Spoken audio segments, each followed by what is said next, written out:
जय श्री कृष्णा। राधे राधे साथियों, आपका अपने YouTube channel Avneesh Hindi point पर स्वागत है। अगर आप चैनल पर नए हो तो चैनल को सब्सक्राइब कीजिए।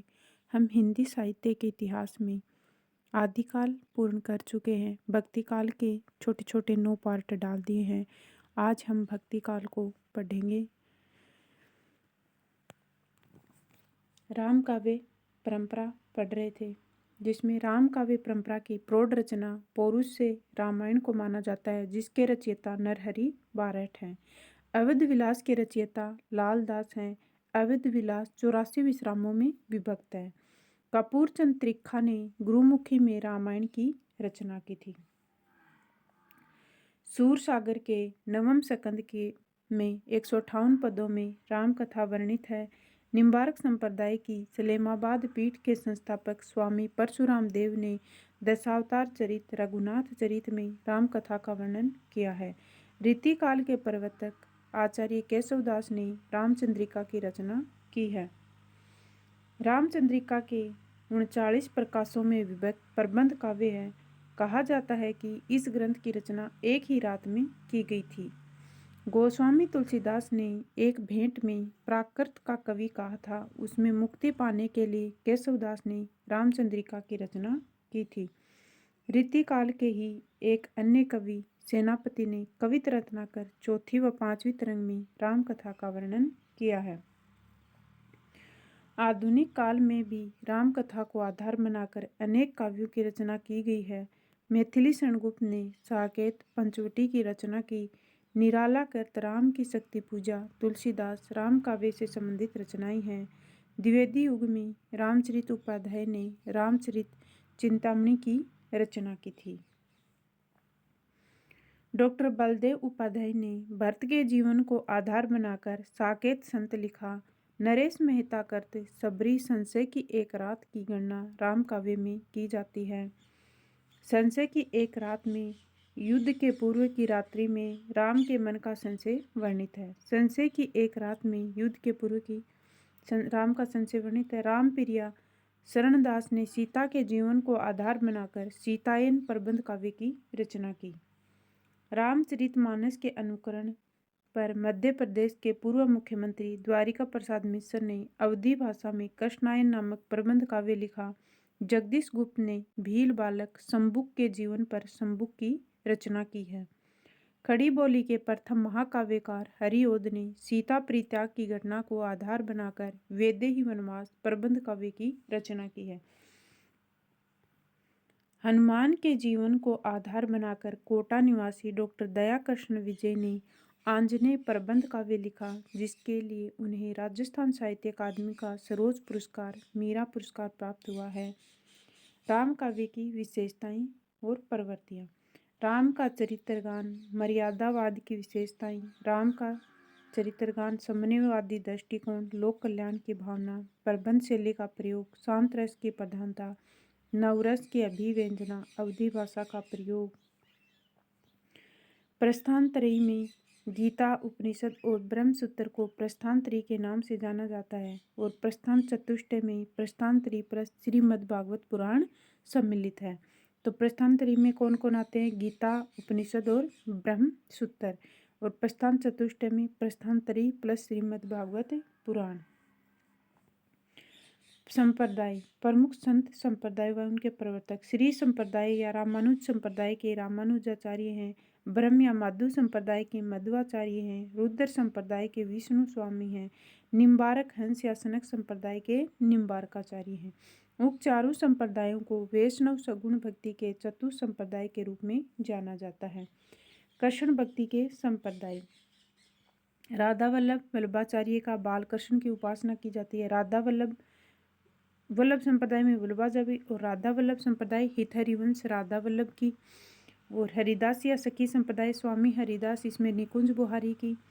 हरिदास व सखी संप्रदाय। गौड़ीय श्रेष्ठ या चैतन्य संप्रदाय के महाप्रभु चैतन्य महाप्रभु और बजेंद्र कुमार की उपास्य के रूप में पूजा की जाती है। राम भक्ति के प्रमुख संप्रदाय शाखाएं देखो। रामावत संप्रदाय स्वामी रामानंद।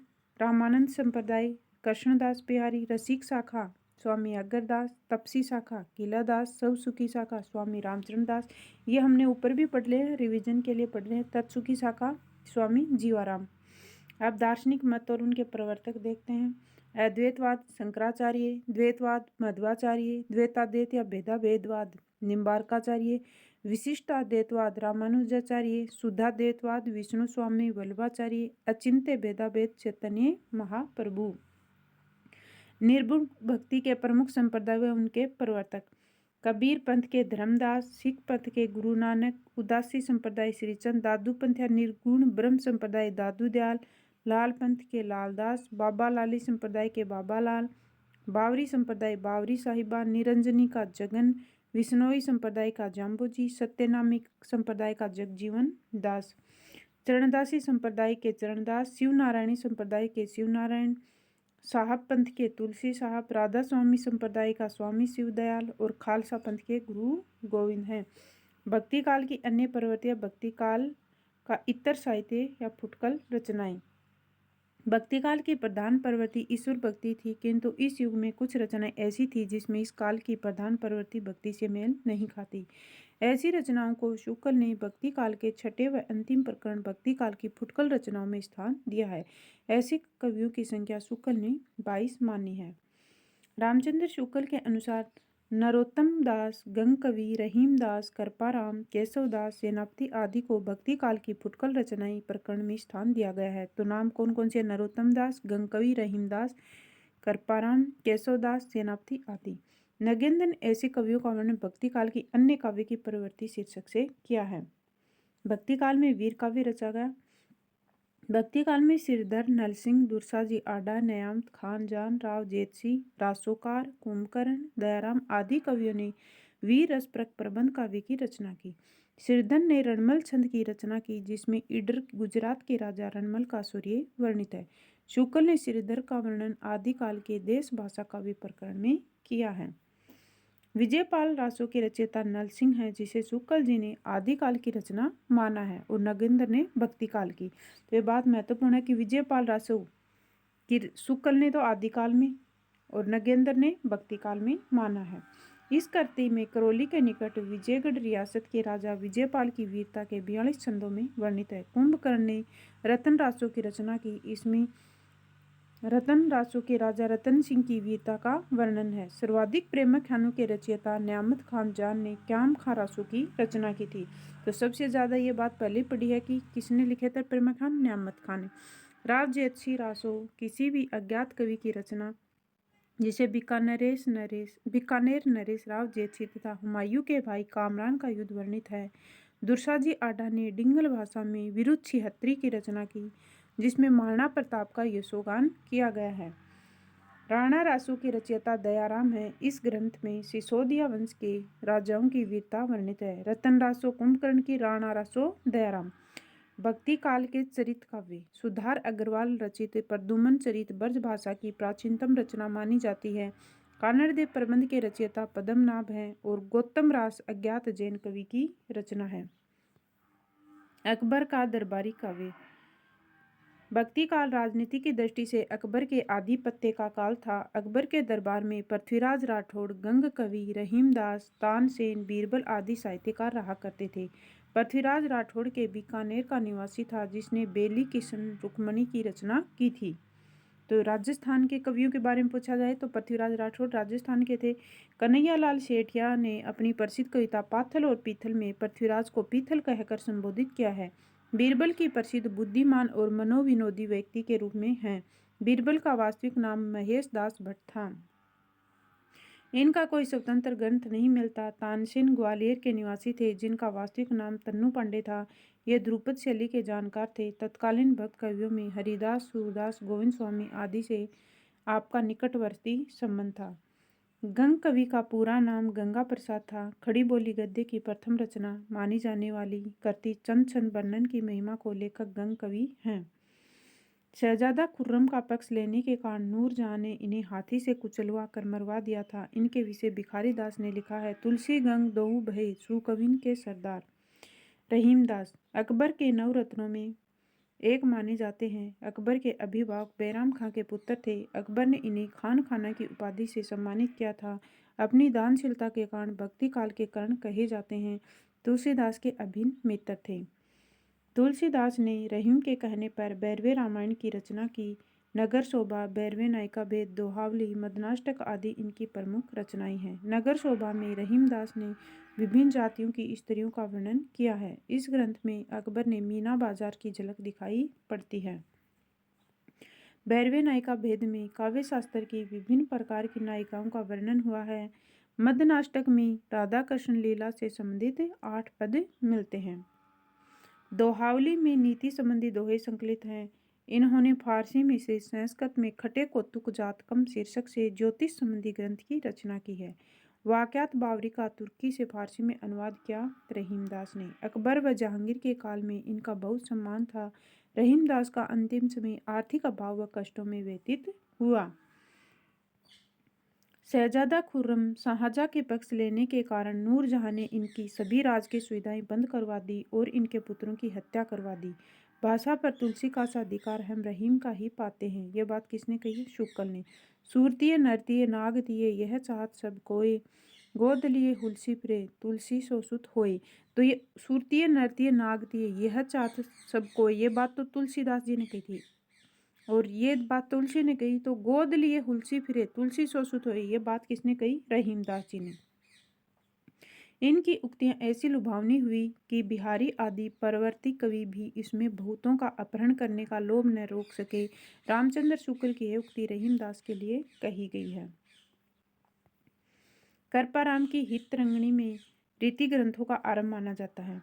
भक्ति काल का रीति काल, यानी भक्ति काल में भी कोई भी अगली प्रवृत्ति आती है उसकी शुरुआत पहले वाले काल में ही शुरू हो जाती है। रीति काल से तात्पर्य लक्षण ग्रंथों से है। लक्षण ग्रंथ उन रचनाओं को कहते हैं जिनमें काव्य के विविध अंगों जैसे रस, छंद, अलंकार, गुण, दोष, नायक नायिका भेद आदि का निरूपण किया गया है। लक्षण ग्रंथों की रचना प्रवृत्ति की प्रधानता के आधार पर हिंदी साहित्य के उत्तर मध्यकाल का नामकरण रीतिकाल में हुआ है। हिंदी में रीति निरूपण की पद्धति का आरंभ भक्ति काल में ही हो गया था। इस युग में कृपाराम, सूरदास, नंददास, रहीमदास, केशवदास आदि कवियों ने लक्षण ग्रंथों की रचना की है। हिंदी में कृपाराम कृत हितरंगिणी से रीति ग्रंथों की परंपरा आरंभ होती है। महाकवि सूरदास की रचना साहित्य लहरी भक्ति ग्रंथ न होकर लक्षण ग्रंथ जिसमें अलंकार निरूपण किया गया है। नंददास ने रसमंजरी में नायिका भेद निरूपण किया गया है। रहीमदास कृत बैरवे नायिका भेद नगर शोभा लक्षण ग्रंथ है। भक्ति काल के रीति ग्रंथकारों में सर्वाधिक आचार्य केशव, प्रसिद्ध आचार्य कौन है? केशव। ये वैसे तो रीति काल में आते हैं लेकिन इसकी शुरुआत भक्ति काल से ही हो जाती है। रचनाओं की जन्म 1555 ईस्वी, जन्म स्थान ओरछा एमपी में। भक्ति काल व रीति काल का संधि कवि किसे कहा जाता है? केशवदास को। समय की दृष्टि से भक्ति काल में आते हैं, रचना प्रवृत्ति की दृष्टि से रीति काल के कवि माने जाते हैं। नगेंद्र, शुक्ल, बच्चन आदि साहित्यकारों ने केशव का वर्णन भक्ति काल के अंतर्गत किया है। इन्हें वेदांतवादी मिश्र कठिन काव्य का प्रेत भी कहा जाता है। ये भी कई बार एग्जाम में आया। कठिन काव्य का प्रेत किसे कहते हैं? केशव को। नगेंद्र व बाबू श्याम सुंदर दास इन्हें रीति काल का प्रवर्तक मानते हैं। शुक्ल ने केशव को हिंदी का प्रथम आचार्य कवि तो माना है पर प्रवर्तक के पद से वंचित किया है। अभी ये बात अभी एग्जाम जो आरपीएससी फर्स्ट ग्रेड हुआ था उसमें आया था कि हिंदी का प्रथम आचार्य कौन है? केशव। ओरछा नरेश महाराजा राम सिंह के भाई इंद्रजीत सिंह के सभा कवि थे। इनकी कृतियां हैं रामचंद्रिका, रसिक प्रिया, कवि प्रिया, छंदमाला, विज्ञान गीता, नख सिख, वीर सिंह देवचरित, रतन बावनी, जहांगीर जस चंद्रिका। इसमें रसिक प्रिया, कवि प्रिया और छंदमाला ये तो लक्षण ग्रंथ हैं और रतन बावनी इनकी प्रथम रचना मानी जाती है। रामचंद्रिका राम काव्य परंपरा से संबंधित प्रबंध काव्य है जो अपनी संवाद योजना के लिए प्रसिद्ध है। रसिक प्रिया, कवि प्रिया, छंदमाला लक्षण ग्रंथ है। रसिक प्रिया में केशव ने रस निरूपण किया है, कवि प्रिया में अलंकार निरूपण। कवि प्रिया की रचना केशव ने महाराजा इंद्रजीत सिंह की राजनर्तकी परवीन राय को काव्यांगों की शिक्षा देने के लिए की थी। छंदमाला में छंद निरूपण है। प्रथम भाग में वर्णिक छंदों व द्वितीय भाग में मात्रिक छंदों का प्रतिपादन किया गया है। नखशिख में नायिका का नखशिख सौंदर्य वर्णित है। विज्ञान गीता प्रतीक शैली में रचित अध्यात्म संबंधी रचना है। वीर सिंह देवचरित, जहांगीर जसचंद्रिका और रतन बावनी चरित्र काव्य हैं। केशवदास की प्रथम रचना रतन बावनी है। कवि प्रिया में महाराजा इंद्रजीत सिंह की प्रशस्ति से संबंधित पद भी संकलित है। कवि प्रिया में महाराजा इंद्रजीत सिंह की प्रशस्ति से संबंधित पद भी संकलित हैं। अब महत्वपूर्ण कुछ कथन देखते हैं केशवदास के बारे में। वे संस्कृत के पंडित थे, क्लासिक पंडित। ये बच्चन सिंह ने कहा है। ये काव्य में अलंकार का स्थान प्रधान समझने वाले चमत्कारवादी कवि थे। ये शुक्ल ने कहा है। केशव को कवि का हृदय नहीं मिला, ये बात रामचंद्र शुक्ल ने कही है। केशव केवल उक्ति वैचित्र्य और शब्द क्रीड़ा के कवि थे, ये बात भी रामचंद्र शुक्ल ने कही है। संबंध निर्वाह की क्षमता केशव में नहीं थी, यह बात भी रामचंद्र शुक्ल की है। प्रबंध पटुता उनमें कुछ भी नहीं थी, शुक्ल। प्रबंध काव्य रचना में योग्य केशव में न तो अनुभूति थी और न ही शक्ति, ये बात रामचंद्र शुक्ल की। प्रसिद्ध पंक्तियां हैं इनकी केशवदास की। यद्यपि सुजाति सुलक्षणी सुबरन सरस सुवरंत भूषण बिनु न विराज ही कविता बनिता मित। केशव केसन अस्कारी जस अरह्यु न कराही चंद्र वदनी मृगलोचनी बाबा कहीं कहीं जाही। आचार्य केशव के अतिरिक्त भक्ति काल में सुंदर कविराय ने सुंदर श्रृंगार की रचना की। श्रृंगार सागर मोहनलाल मिश्र की रचना है। सुंदर श्रृंगार तो किसकी है? सुंदर कविराय की। और श्रृंगार सागर मोहनलाल की। मुबारक कवि ने अलग शतक तिल शतक की रचना की। सेनापति ने डॉक्टर नगेंद्र ने रीति काल की रीति सिद्ध काव्य धारा के अंतर्गत रखा, जबकि आचार्य शुक्ल ने उन्हें भक्ति काल की फुटकल कवि माना है। सेनापति का वास्तविक नाम नागेश दीक्षित था। कवित रत्नाकर 5 तरंगों में विभक्त इनकी प्रसिद्ध रचना है। रीतिकाल के कवियों में सेनापति ऋतु वर्णन के लिए जाने जाते हैं। तो रीतिकाल के कवियों में ऋतु वर्णन के लिए कौन जाने जाते हैं, यह बात भी महत्वपूर्ण है। सेनापति शुक्ल ये बड़े ही सहृदय कवि थे। ऋतु वर्णन को इनके जैसा किसी और श्रृंगारिक कवि में नहीं है। नगेंद्र के शब्दों में भक्तिकालीन कवियों में संभवतः पहले कवि जिन्होंने ब्रज भाषा में प्रबंधों के साथ साथ मुक्तक की रचना का भी सूत्रपात किया। केशवदास की प्रबंध करते हैं विज्ञान गीता, वीर सिंह देवचरित, जहांगीर जसचंद्रिका, रतन बावनी, रामचंद्रिका, मुक्तक रचना, रसिक प्रिया, कवि प्रिया और चंद्रमाला हैं। अब भक्ति काल और रीतिकाल इन तीनों में कुछ अंतर हैं, एक साथ पढ़ लेते हैं। आदिकाल 1050 से 1375 ईस्वी, भक्तिकाल 1375 से 1700 ईस्वी, रीतिकाल 1700 से 1900 ईस्वी।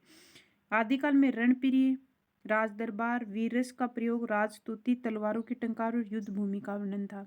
भक्तिकाल में भगवत भक्त देव दरबार था, यहाँ राज दरबार था, यहाँ देव दरबार था। भक्ति रस का प्रयोग, देव स्तुति, घंटों घड़ियालों की अनुगुंज और देवभूमि। रीतिकाल में रंग प्रिय, विलास प्रिय थे, राज दरबार था, श्रृंगार रस का प्रयोग हुआ, नारी की स्तुति की गई, नुपुरों का नाद था और रंगभूमि थी। ये इन तीनों में विशेषताएं अंतर है। तो हमारा भक्ति काल पूरा हो गया है। अगर साथियों आपने पहले के वीडियो नहीं देखे हैं तो प्लेलिस्ट में जाकर देख सकते हैं। हम आगे अब रीतिकाल के बारे में पढ़ेंगे। वीडियो में अंत तक बने रहने के लिए धन्यवाद साथियों।